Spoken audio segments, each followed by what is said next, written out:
Okay, folks, welcome to Thursday Night Stock Charts Live. This is Bob Desmond, and welcome. It is debate night. Let's get to it. I don't have a ton to go over tonight. We are going to go over the weekly charts to identify how we are poised to close out the week, and we'll talk about a couple of trades that we put on, we took off. Tesla, Philip Morris. What else? Google. We booked profits in Google today. So it's been a really good week. And the number one question that I am asked is, are you still short? The answer is yes. Yes, we have not added to shorts. In fact, going into the new trading week, we were short of QQQ puts. We made money on those. Booked profits, moved to the sidelines. Then rolled those profits over and into Google. Why? Bollinger Band squeeze. We're going to go over some new members to that club in a moment on TrendSpider. So what else did we do? Tesla. Tesla was a Bollinger Band squeeze, and man, it ripped like a rocket ship. And it continues to go up. We're still bullish. We're still involved with that trade. Philip Morris has begun to peter out along with the rest of staples. That is an indicator to me that in all probability, we are going to get a continuation move up higher. The question is this: can this market rally with 5% of the stocks in the S&P 500 making up for 31% of the market capitalization? The concentration in the S&P 500 is something we haven't seen since 2000, and it's a concern, no doubt about it. So we're going to do a little bit of investigating today to see whether or not we are going to get a broadening out of this rally into small caps, into the S&P 500 as a whole. We'll take a look at the QQQ equal weighted. The QQQ is not equal weighted. We want to equal weight it out. We want to see if these other names that have been non-performers are beginning to expand their wings, getting ready to lift off. So that's what we're going to be talking about tonight. Today, I also put on a trade on copper. Now, I kind of made a mistake with this trade. I'll talk about it in a moment, the mistake I made, because I like to talk about my mistakes because I do make them, and hopefully you learn from them. And mine, 9 out of 10 times, is patience. Type in your order correctly, patience. And that's what I did wrong. I typed in the wrong order. But be that as it may, we will live to play another day. So let's get to it. Let's say hello to folks. Big debate night tonight. Pete, Mr. Pete, welcome. Welcome. Okay, let's talk about economic data that has been released and set to be released Monday. We had nothing happening there. Tuesday, this Boeing sent a rocket or a missile across the bow of the stock market battleship, and she took a chunk out of it. Consumer confidence came in better than expected. New home sales. We'll go to that in a moment. Initial jobless claims came in slightly less worse. Good for the little guy. Good for the good guys. Good to hear. GDP second revision. Nada. Nothing burger. Durable goods. Now, I kind of don't get this. You've heard the proverbial good news is bad news is good news in the stock market. Well, durable goods, they expected a decline of a percentage point. We came in with a beat of 1.1% on that. That's a huge beat. They expected a negative. They got a positive. So we'll see what impact that had on the Federal Reserve's probability of cutting rates in September. Up until this morning, it was at about 64%. So I haven't looked all afternoon. And we're going to also want to take a look later on when we go over the weekly charts take a look at the yield curve. So what we do here, and some gentleman last week had a comment Sunday night. He said, I look forward to these live streams, and I harbor no ill will. I love feedback. He goes, I look forward to these live streams, but they can be, I forget exactly what his words, so give me some rope here. He says, sometimes it can be doom and gloom. And I get that. But I do it for a reason. You don't get the full picture from CNBC. What we try to do here is not to do pie in the sky. We're going to the moon in the equity markets. Don't worry about a thing. That's not what we do. And we've been able to call bubbles and corrections time and time again by virtue of the fact that we keep our eye on the long side. But we're watching for the exit door. What are our signals? What is the market? What is the economy telling us to say, okay, you know what? We got to get out of here. We're shorting the video right now. We're profitable on it. When I went short, people thought I was nuts.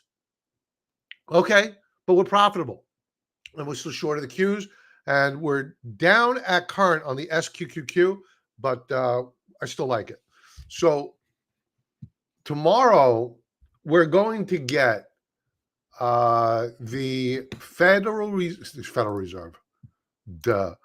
We're going to get PCE. This is the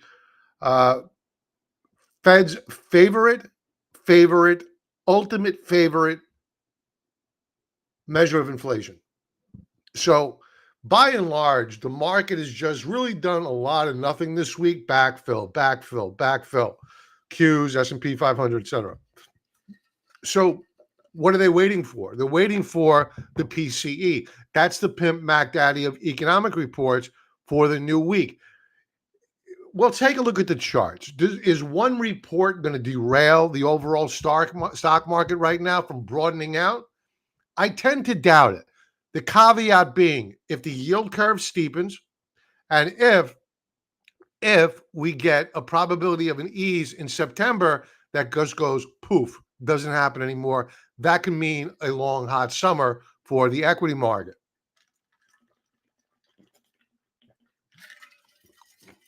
So let's talk valuations. Now, like 2000, I'm using that as my baseline for where we're at present day, 2000.com bubble. Most of you folks on this live stream were not trading. I was selling naked puts on PMC Sierra, making a killing. I was. But I had no idea how much risk I was taking until one day I did. So,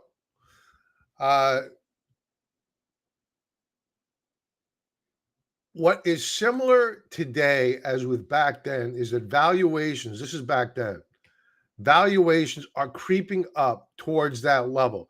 We have not yet taken out the highs of 22, but we're not all that far away. I mean, we're stone's throw away from that happening. I think this is 21, actually. Yeah, it's 21, October 21. We peaked out back then at 38.58. I got to be honest with you. I think we're taking it out. I think we're going up higher. And that's without looking at the weekly charts. It's just my vibe. It's just the feeling I'm getting right now. So at current, I think the path of least resistance, despite valuations, is to the upside. And the fact that the market rallied today on good news, hey, okay, that's good. If it's going to rally on good news and it's going to rally extra on bad news in hopes of a red rate cut, maybe.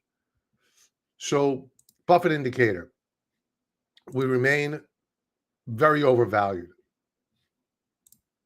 So, to the Fed Watch tool, probability of an ease, again, at last look, this is about 64% this morning. And at current, it's unch. So, think about it for a moment. Think about it. Market participants, they completely ignored that durable goods report. That was a major beat. They ignored it completely. So what is durable goods? Durable goods are washing machines, dryers, big ticket items that last several years. So that means that the consumer is spending. They're still buying stuff. and high dollar stuff at that.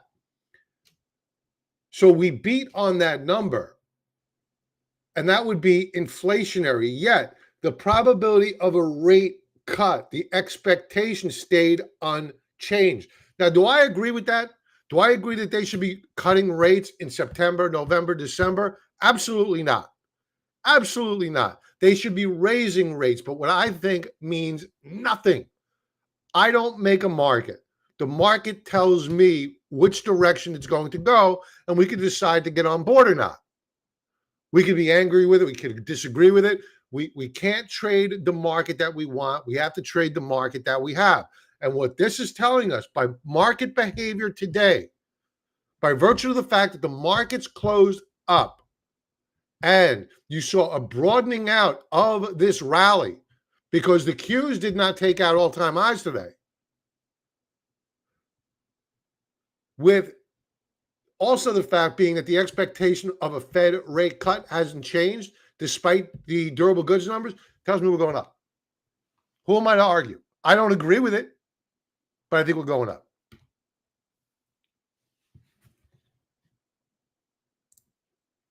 Now, this was released after hours today. This is the Federal Reserve's balance sheet. And the last time Jay Powell spoke, he said, we're going to reduce the level of the roll-off of debt off of our balance sheet by about $37 billion per month. That's pretty dovish. That's dovish stuff. So that means that it's kind of like a pseudo rate cut in a way because they're not dumping treasuries on the market. So that way you don't have to pay up for interest rates. So the treasury gets a good deal on their bonds. But what is he doing really? This is why I always say, don't listen to what they say, watch what they do. So the level at which the Federal Reserve is rolling off debt off their balance sheet has only strengthened, it's only picked up. There's no indication at all that the Federal Reserve is done rolling off at the same pace as it has been for well over a year and a half now, the debt off of its balance sheet. That puts pressure to the upside on yields because there's more debt, more bonds hitting the market because the Federal Reserve is selling them or they're letting them expire. So don't listen to what they say, watch what they do. Now, Walgreens drugstores, they call it Walgreens Boots for whatever reason. I don't understand that, but I'm sure there's a story about it. It's an old company. We're going to talk a little bit about the consumer, okay, the consumer. And breaking Walgreens Boots stock crashes nearly 25% after drugstore chain cuts profits guidance due to challenging consumer environment. Folks, it was only about a year ago, not even, Rite Aid Drugs, that one of their biggest competitors filed for bankruptcy. We assumed that they would get somewhat stronger, but that is not the case, Walgreens CEO said. Walgreens cut their earnings per share outlook by 12.5% yesterday. The stock is now down 88% from its highs and 55% in 2024 alone. WBA has erased nearly $12 billion of market capitalization year to date, another sign that consumers are struggling. Yes, but I'm also going to put a caveat on this. You have competition in that arena. You have competition with online pharmacies that are connected to the healthcare plans. So all that walk-in business that these stores were seeing is being impacted. I know because I lived through it. I just got a letter the other day. I had a medication I take from time to time. I rarely refill it. I just go over to Walgreens and tell them to refill the prescription. And I got a letter in the mail from the online pharmacy that they're not going to cover it anymore if I order it through Walgreens. Okay, so how do you as a business fight back on this? Meaning Walgreens Boots. So I don't think it's just a story about the consumer. I think it's about competition as well. But the consumer certainly is strapped. Who needs all that junk that they sell in those aisles? It's all holiday stuff and whatnot anyway.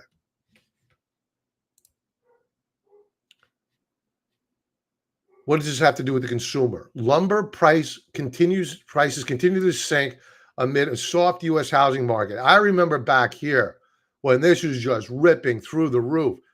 And just when you think it could never go down, what happens? Crash. Same old thing. Happens all the time. So what is the impact of this? Herbalist John Boots founded Walgreens. Thank you. I'm too lazy, even though I see that name all the time, and it drives me crazy. Walgreens Boots, to look it up. Thank you, Larry. Awesome. So what does this impact have on the overall economy? Or why is this happening, I should say? Well, look no further. Home sales plummet as prices roar. So you have inventory dropping and prices ripping.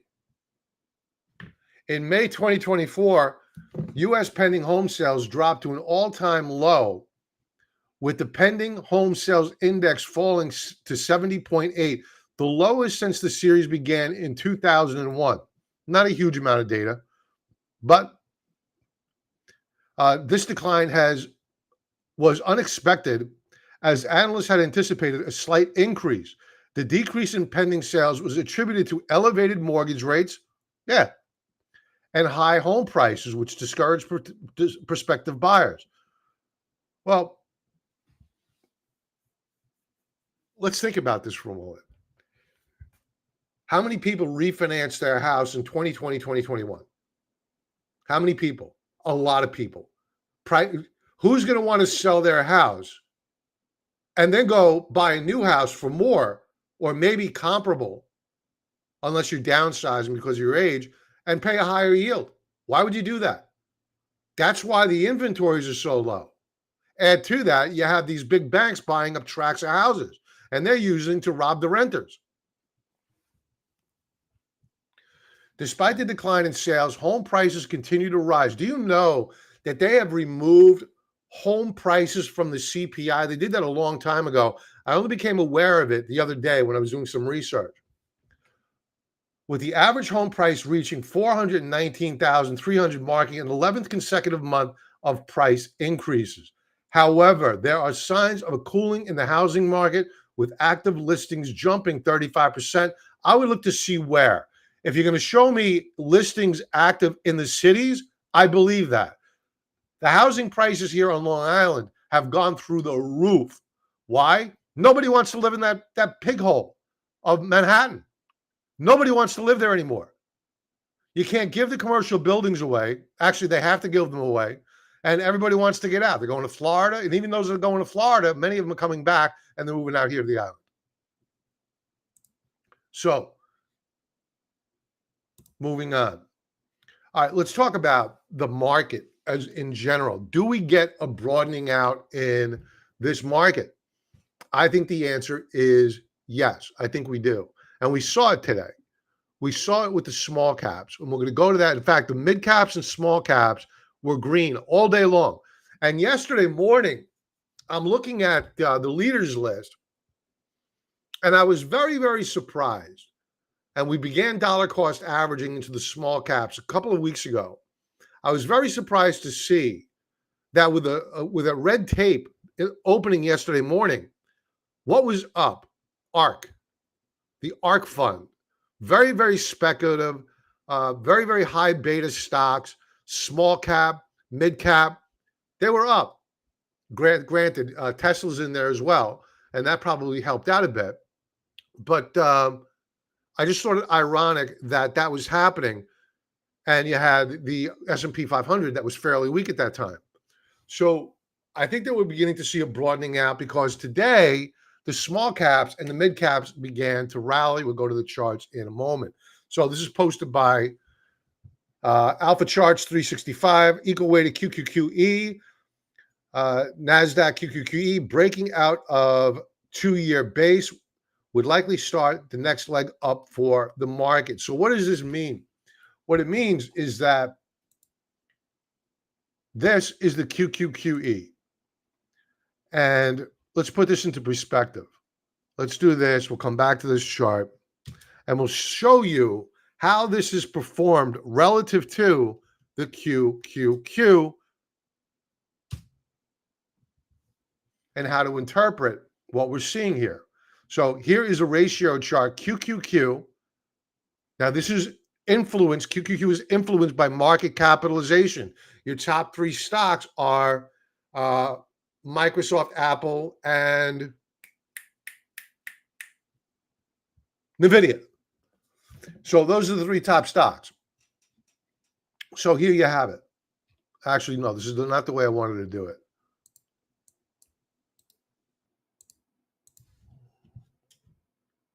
I think this tells a better story here. So here you have the equal weighted relative to the QQQ. And what it looks like is that we could be setting up for a relative breakout, because remember, this is relative to the trip Qs. So I hate this new computer.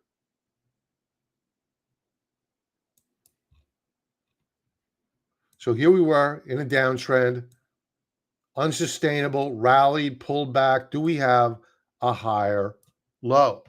I think that we quite may possibly well do. What does that mean? It means that the equal weight Qs could help broaden out the rally in the equity markets. So names that rallied today, Palo Alto Networks. Look at this move today. Palo Alto Networks, not one of the top 5, not even one of the top 10 in the triple Qs, but this name roared today. Very, very big move up higher. And we predicted it. Now back to the triple Qs. The triple Qs are kind of, I don't know, they could break out, but they're lagging. They've lost their momentum. And why is that? Well, if you take a look at NVIDIA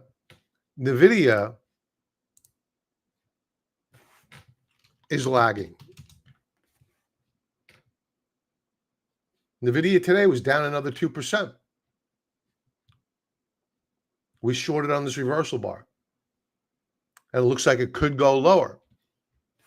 So what did Microsoft do today?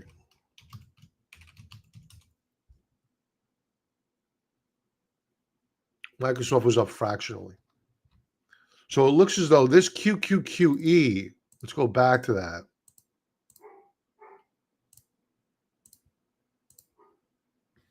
May just very well be flagging out here and getting ready for a breakout. Now, I'll be watching this because I would need to cover my short if that occurs. So I'm betting that in all probability, we're going to get that breakout. And we will have to take a loss on our short, but it's a small position, so it's okay. We don't want to fight the market. Again, we want to trade the market that we have, not the one that we want. Let's do some comments here. Yes, good evening. I remember it. He was looking forward to your doom and gloom. But yeah. He said it nice. It was all good. I never take offense. Only when people are unprofessional. It's not necessary. You can be professional and give feedback. I really appreciate feedback. I really do. I take it and okay. I don't live in a silo, so I appreciate it. So I got what he was saying. Michael Anthony, welcome, brother. Nike down on earnings. Oh, really? That's right. They were reporting that tonight.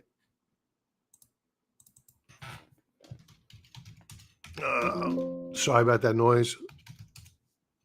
Woo! Put sellers got destroyed on this one. I bet you there were a lot of put sellers here too. I'll tell you the why. Look at this tight consolidation. They were betting on a breakout.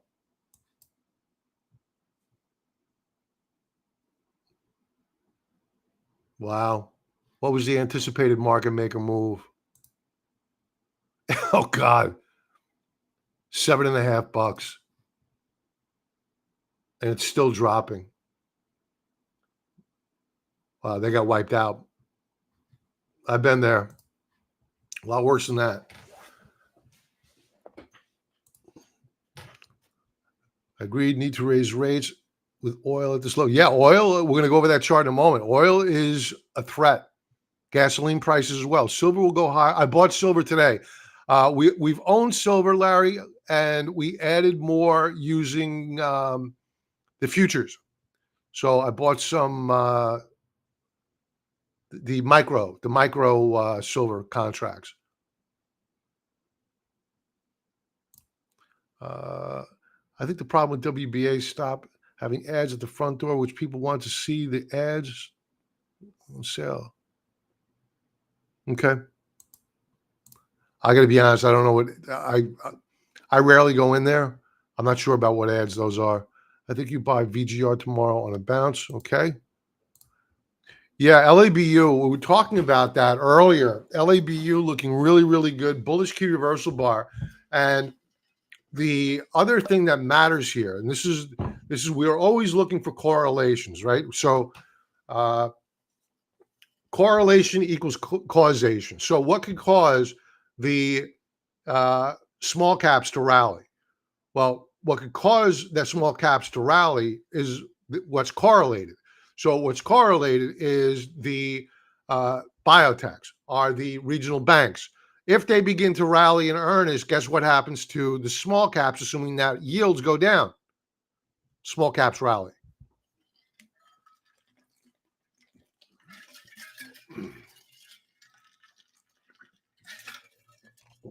Sorry, folks. Hot here and I'm dehydrated. Yeah. Yeah, KRE looked good today too. And you saw it reflected with the decline in yields today in the small caps. Hey, Franklin, welcome. Okay, what else do we have here to go over? Oh, U.S. electricity personal consumption expenditure. So I've been talking about this for a while now, that there's a massive increase in electricity demand, and it's already here. I really wasn't aware of this, but it's already here about how egregious this all is. You know, they blame Bitcoin. A lot of it's AI and EV usage. So I thought this was an interesting chart. And to build out, and this is why I always keep an eye on copper, to build out the charging stations, transmission stations, what are they going to need? Copper. And copper, we bought this today. And so here's the story. So I was looking at the 4-hour chart. I need to go to the futures contract.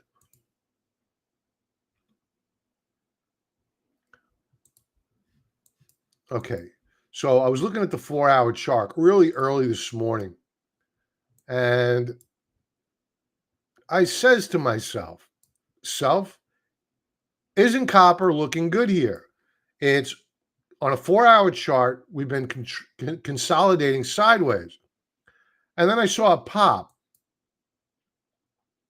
above this breakout point here. And so I said, whoa, look at this. Isn't this interesting?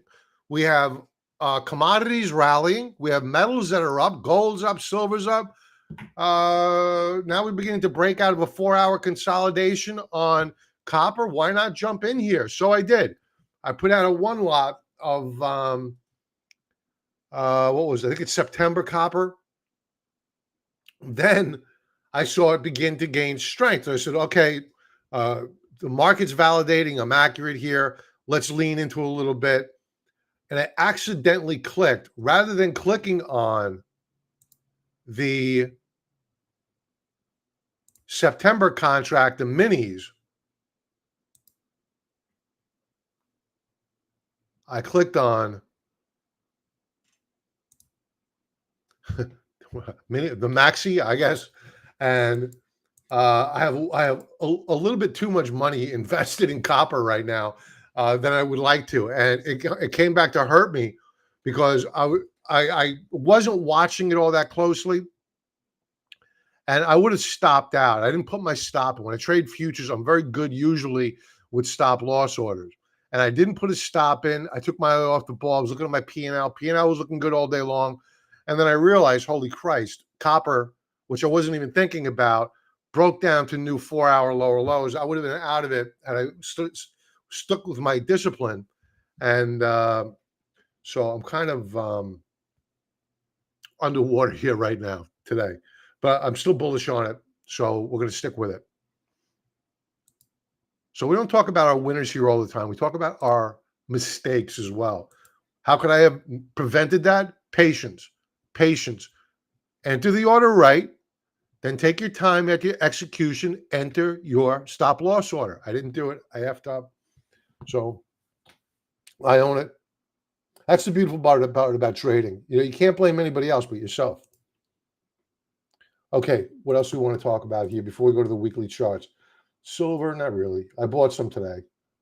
We'll do some chart requests in a minute. Let's go to, boom. Is this it? Dun, dun, dun, dun. Dun. We already went over CME Fed Watch tool. First chart I want to go over for the weekly charts. Remember, one trading day left to go.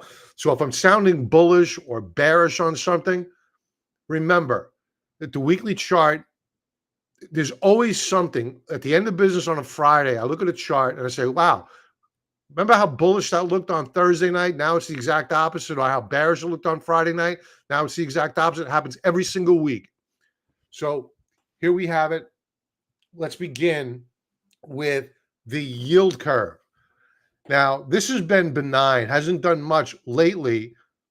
This is not updated for today. Drum roll, please.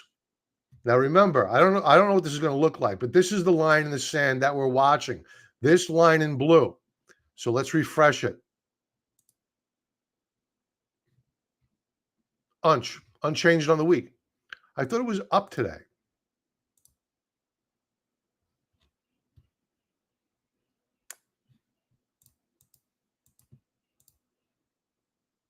Oh, it was flat. Ultimately closed flat on the day. Okay.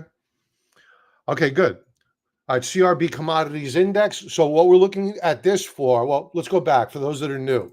Why do we care about the yield curve? I'm going to keep this short, sweet, okay? If we break out above this line in blue, I get very, very defensive. A lot of longs come off the table. Lots of cash gets put to the sidelines, and I go looking for short opportunities. So we're not there yet. However, we are up on the week. We are hooking up. PCE report tomorrow. Remember, one trading day left to go. CRB Commodity Index. Why are we looking at this chart? Why does it matter? It's inflation in one chart. Right now on the week, we are down on the week. That's a good thing. We like that.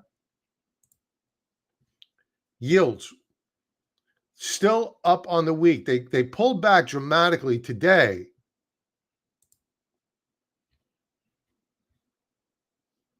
Outside reversal bar, also known as a bearish engulfing. If you don't know what that is, link below, 5-part video tutorial, my top 5 favorite candlestick patterns, free of charge, mine to you. Take it. If you have any questions, ask, please.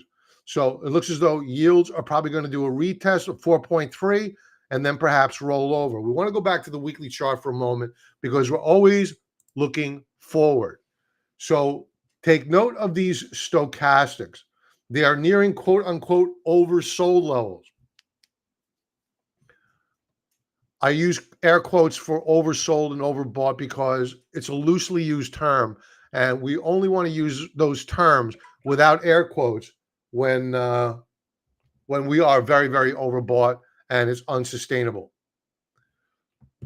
So what I'm looking at here is that while we've been in correction mode for a while, we are holding in between 4.37 and 4.17 on the 10-year yield. Tight trading range. Bitcoin down on the week by over 2.5%, but we did a rally back today.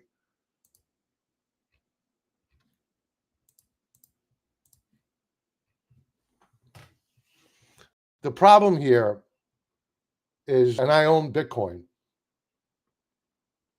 The problem here, let's go to my safe chart. Problem here is this, is that while we're up today, all up days are not made equal. What does that mean? What it means is that while it's great, really, really great that we closed up, we couldn't push past 62,417 spot 66.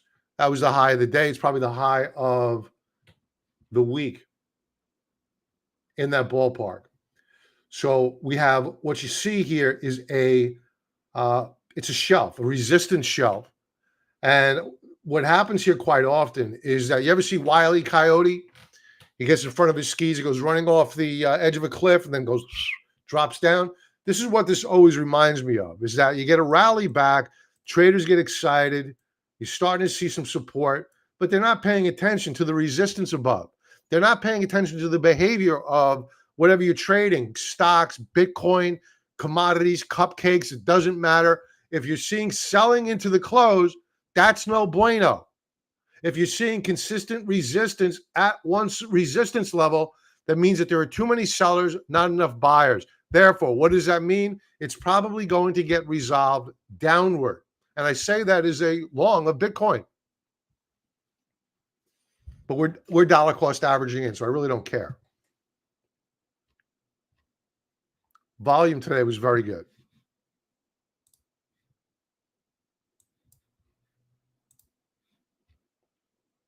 That's Bitcoin. TLT, 20-year bond ETF. It still looks good on a weekly chart. You know, we didn't break out last week. We broke out 2 weeks ago, and we've been struggling here. Now, if we break out and close above 94.84 on the TLT, yields are dropping like a rock, and the bond bull market may just be back. Let's take a look at this on a monthly view to see how we're going to close out the month. We're stuck at resistance on the monthly time frame. So as it stands right now, all this is a counter trend rally within the context of a bear market. That is the bear market in bonds is still on. Therefore, the bull market in yields is still on.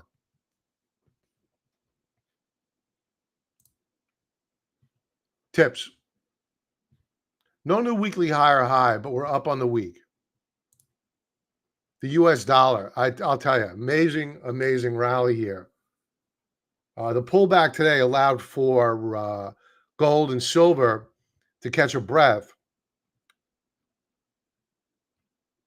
Volume is very light, but it has been light. Let's go daily chart. A down day, but we closed off the lows of the day. Volume was light. Let's take a look at the euro yen picture.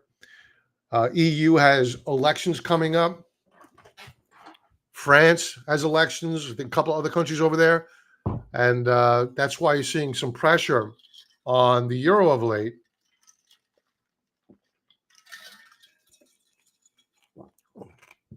But what's surprising here is that we have an up euro and an up dollar. So that tells me the Japanese yen must be down. And it is.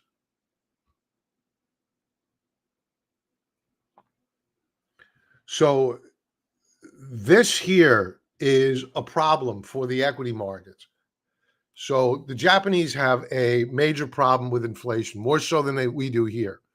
So the trade for decades now has been the yen carry trade. So what does that mean? And this is a very overcrowded trade. And when it unwinds, it's going to be Armageddonish. So what traders are doing is that they're borrowing in yen. And they're taking those yen, converting them into US dollars, and then buying stocks in the United States. Because yields are at zero over there, and they have been for many, many years. So they're borrowing in yen, converting to dollars, buying stocks, and they're making a killing. But with the yen in a now free fall at this point, just a horrendous bear market, they did one rate cut, excuse me, a rate hike. I think that was back here or here. And it was like a blip on the screen. Yen rallied briefly and then it rolled back over. So when this begins to reverse itself and the yen begins to move up higher, along with the euro, that means the dollar is going down. It probably means inflation here is going up, especially on import prices. Because remember, we export inflation to the rest of the world. We export dollars to the rest of the world. At some point in time, those dollars are coming home. And you might as well think about Weimar Republic Germany with the wheelbarrows full of Deutschmarks. That's going to be us. It's only a matter of time. Hyperinflation, just like Argentina. Moving on. Volatility. A very, very bearish week this week for volatility, but we are at a very, very rock solid floor on volatility. If we break through this support level and close there, it wouldn't be historic. We've been there before, but the unwind is going to be, you can see back here what the unwind is going to look like.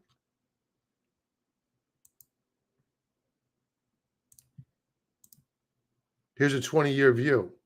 You get down to these levels, you create a compression zone, and then the unwind is just, again, I'm going to use the word Armageddon.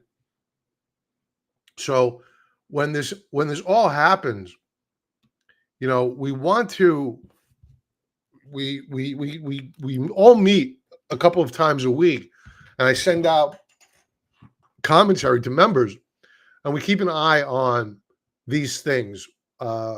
We want to know when this is all about to happen. 2008 was easy peasy. Anybody could have figured it out had they wanted to. Dot-com bubble for me was a little bit more difficult because I was a greedy bastard. Not so much in 2007, 2008. 2020, I knew it was coming and we were ready for it. And I was on a panel with, it was me, it was on TrendSpider hosted it, me, JC Parent of All Star Charts, and they filmed it separately. And so I was on, and everybody was bullish on the market. And this is when COVID was just rolling out. And I said, this is unsustainable. We have a problem here. It's unsustainable. And eventually this stock market is going to buckle. And all I kept thinking about was the book, Reminiscences of a Stock Operator. And in that book, he spoke about how there was a delay by the market in reaction to the San Francisco earthquake. And it was several days, even though they had wire services back then. Speaking of the destruction that had occurred, remember, we were a growing nation at that time, and railroads were everything, and the railroads were destroyed. Insurance companies were paying out hand over fist. So it was a major, major crisis. He saw it, shorted the market, but he shorted too soon. So that's exactly what I wanted to avoid back in 2020, and we waited, and ultimately we got in. We averaged into the short side. The only thing that hurt me, I expected to do well, was gold and the gold stocks. They went down very, very badly. So the one regret I have is holding the gold stocks because they got annihilated as well. But they bounced back. Dow Transports. Strong week, up a percentage point. You could argue, it's not even an argument. This is a breakout. As long as we close where we're at right now or better on the week. This is a weekly breakout. And I've been saying this forever now. This is either the greatest rounding top of all time or it's one of the greatest consolidations. And the longer the consolidation, the greater the validation of any breakout. So if we get a breakout on the Dow Transports, it's game on. Probably on game on for a couple of years to the upside. FDX. Look at FDX. Tell me you don't want to buy this stock.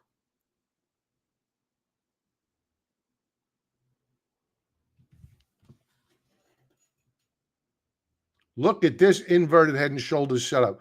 For you folks that are not familiar with what that is, let's talk about it for a moment. Here, let's just do it this way.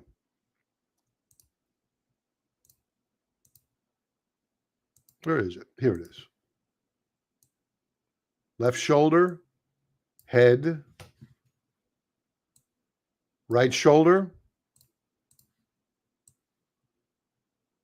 There's your breakout. It is game on for FedEx. Beautiful, beautiful chart. Love it.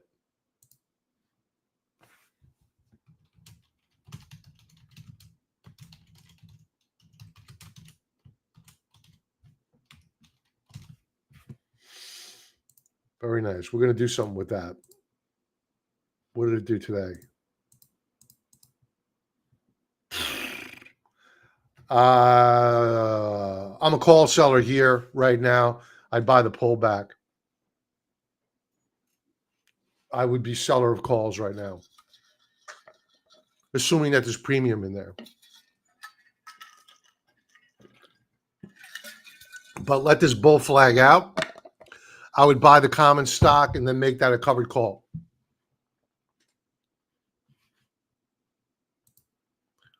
Dow Jones Industrial Average, struggling here. Struggling. It was higher. It's since faded. One trading day left to go. What did it do today?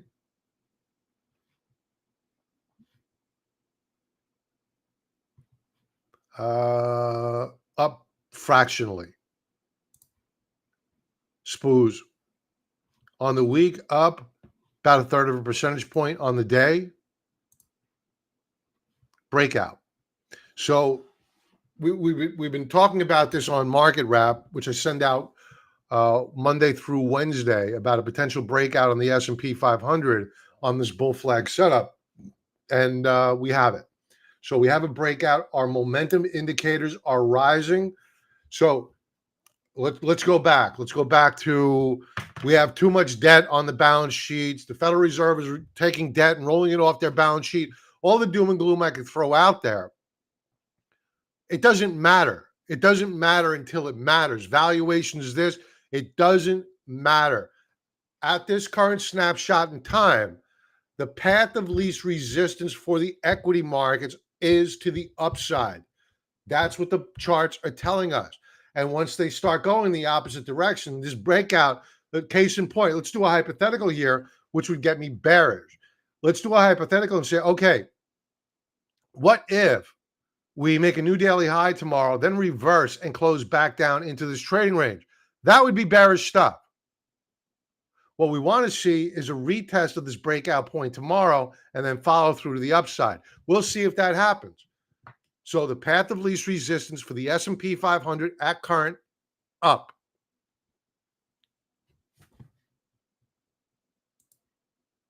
Trip Qs. We spoke about this, but not on a weekly time frame.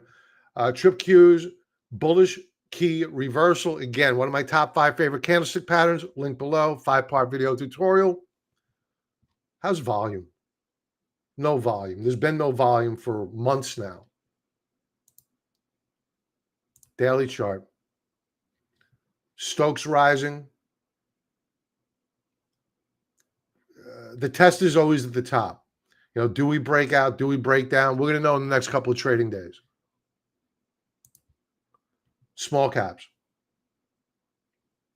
Weekly view.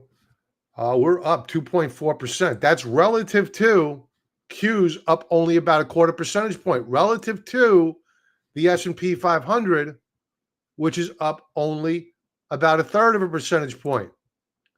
So, to be fair, this is a leveraged product. Let's bring up IWM. I'm not comparing apples to apples. My apologies for that. So even with the IWM, the small caps are still outperforming the large cap names. Think about it. But what's key here, what's key for the performance of the small caps are yields going down. Also, you need to have biotechs moving up. LABU is up about 1.5%. What is it? BIB? No, it's an ETF. I forget what it is for the biotech ETF. So this is looking good on the day today with a bullish reversal bar right there. So I think we could break out here on biotechs. The other name we want to keep an eye on is the KRE, the IWM, the Russell 2000 loaded up with biotechs and regional banks. And the regional banks on the day are up a percentage point with a bullish key reversal. Compare that, and I haven't done this yet, compare that to the XLF. This is the big ETF with the money center banks. That was down today.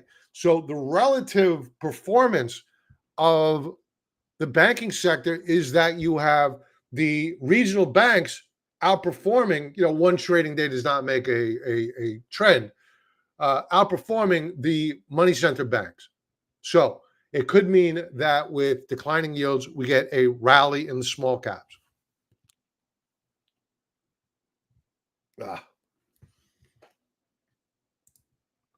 Let's take a look at semis. I don't want to miss out on semis. Semis, this is a short all day long. I chose to go in NVIDIA and the Qs, but this is a short all day long. We're leaning into the third standard deviation, Bollinger Band. We're down on the week. This is just simply froth coming off the semis. That's it. No crash. Discretionary. In Fuego. Why? I have no idea. Buy now, pay never. Maybe. I have no idea why this is in Fuego. Emerging markets. This is with China. Down on the week. Here. Now, FXI underperformed today. That's the ETF for China.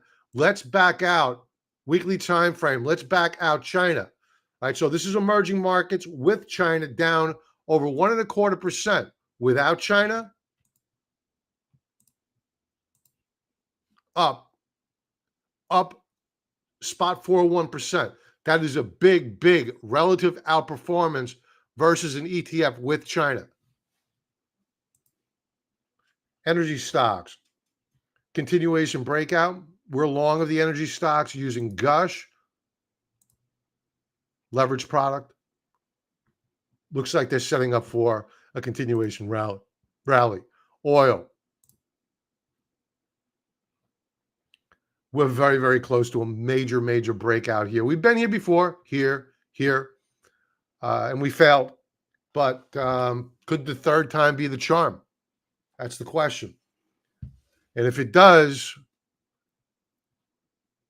here I want to do a correlation of something. And I learned this from I think it was Jeff Gunlock.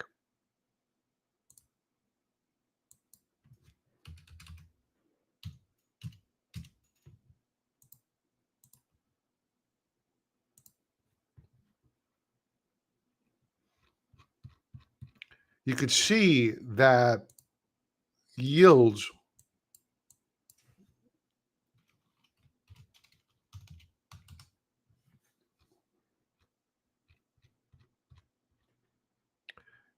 are very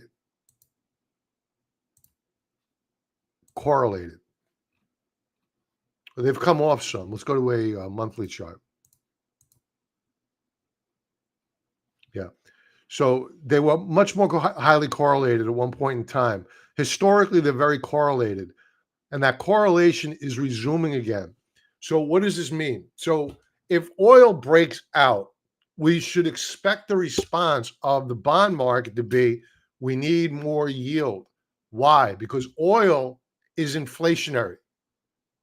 We use more oil now than we ever have in the past, despite all the EVs, and it's not going away. It's not going away. Oil is here to stay. They want to make you think it's going away. It's not. Oil usage is at record all-time highs. So the price,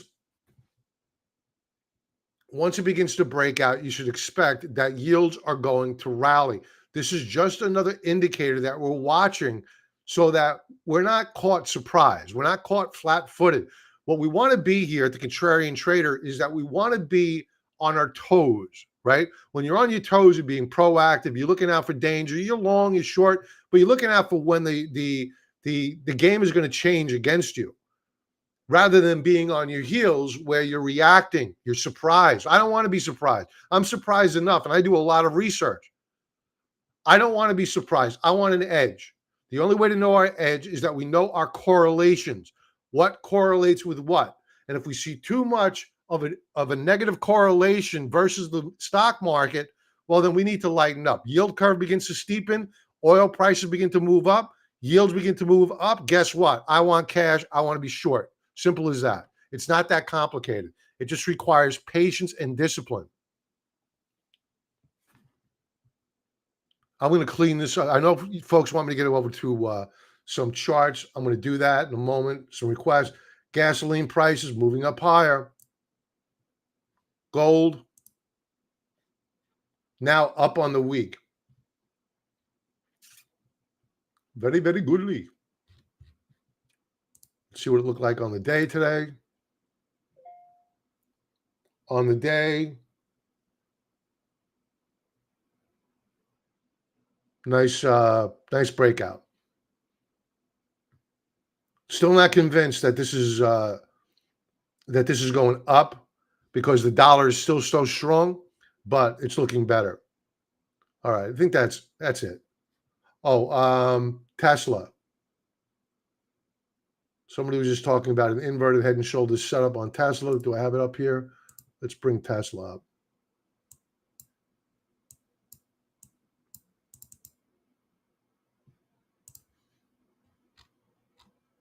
Yeah.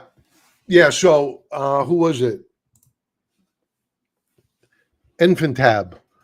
Inverted head and shoulders setup on Tesla. Yes. Agreed. We are long of Tesla for disclosure purposes. We bought it because of this Bollinger Band squeeze, and it's treated us very nicely. We're up about 8% on it over the past week or so. So let's illustrate what Infintabs is talking about. Here's your inverted head and shoulders setup. There is the neckline, of which we have broken out.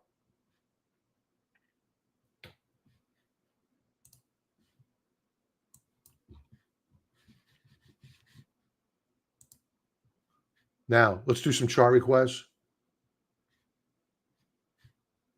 So we're going to be using TrendSpider, and I want to really quickly show you the TTM squeeze filter, the Bollinger Band squeeze filter. And there's a couple of stocks I like here, and this is how I found Palo Alto Networks, Tesla, and what was the other one? Google. Alphabet, sorry. Because we have a few others that are setting up here nicely.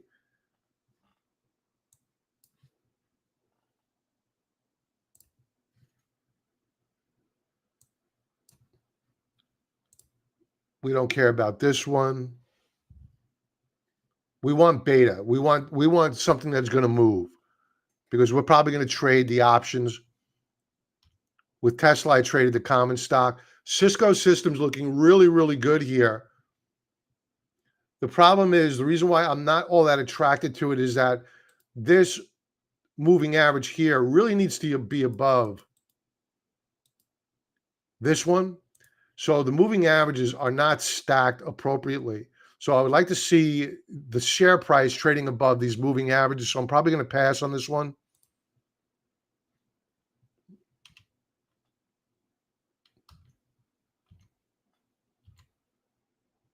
GE Healthcare setting up nicely. We have the Bollinger Bands within the Keltner channels. Very nice setup here, and we broke out today. This is one, we may be involved with this one as soon as tomorrow. This is a good company.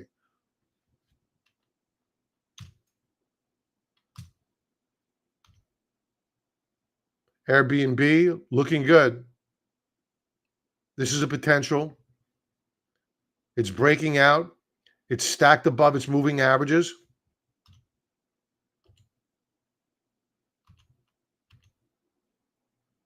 T-Mobile looking really, really interesting here. It's not a very tight squeeze yet, but the consolidation is really, really nice. I would need to check the delta on this, or the beta, I should say. The beta is a measure of volatility. I don't want to trade any stock with a beta of less than 1. So T-Mobile is looking very good, and it broke out today.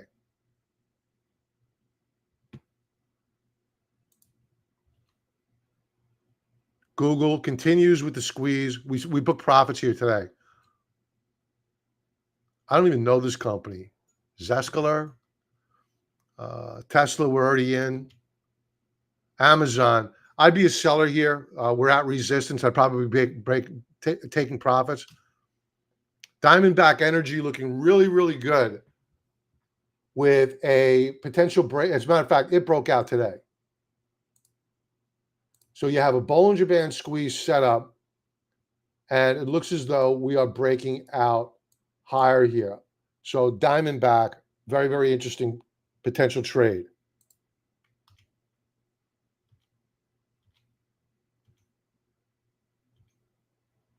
Amgen. Okay, that's it. Let's do some chart requests. Well, we did LEBU.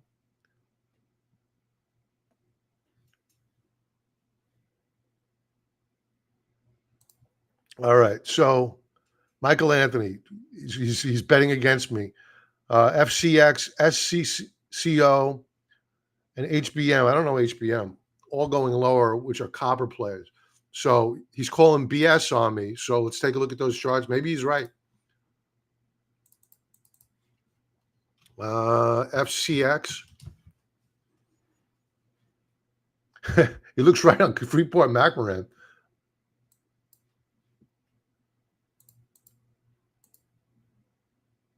Oh, yeah. Freeport McMoran under some trouble here. Head and shoulders set up. Left shoulder, head, right shoulder. One trading day left to go. SCCO. Not as bad. Consolidating gains.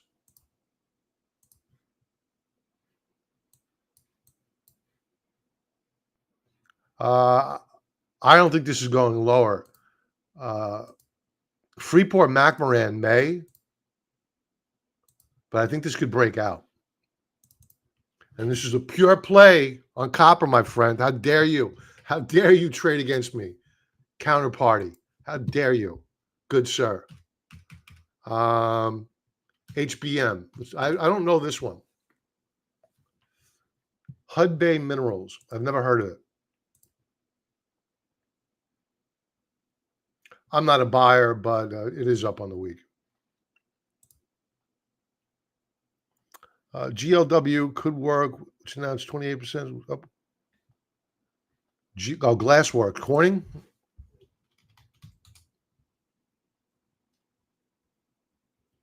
Outside reversal week. You know, we have one trading day left to go, but we already have volume here that's above the moving average. And we've completely engulfed last week's price action, and we have resistance above. So I'm not loving this. I'm not loving this one. I'd be very, very careful here. Daily view. We're holding the lower band of support. You know, if we get a big move up higher tomorrow, it could salvage the week, and that chart could change. But I'd focus on that weekly chart to see whether or not if we close like this here, that's a problem. You know, granted, you have a lot of support down below here, but I'm not a buyer until we get a consolidation.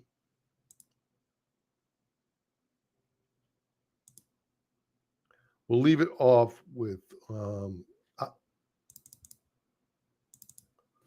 HPE. HPE.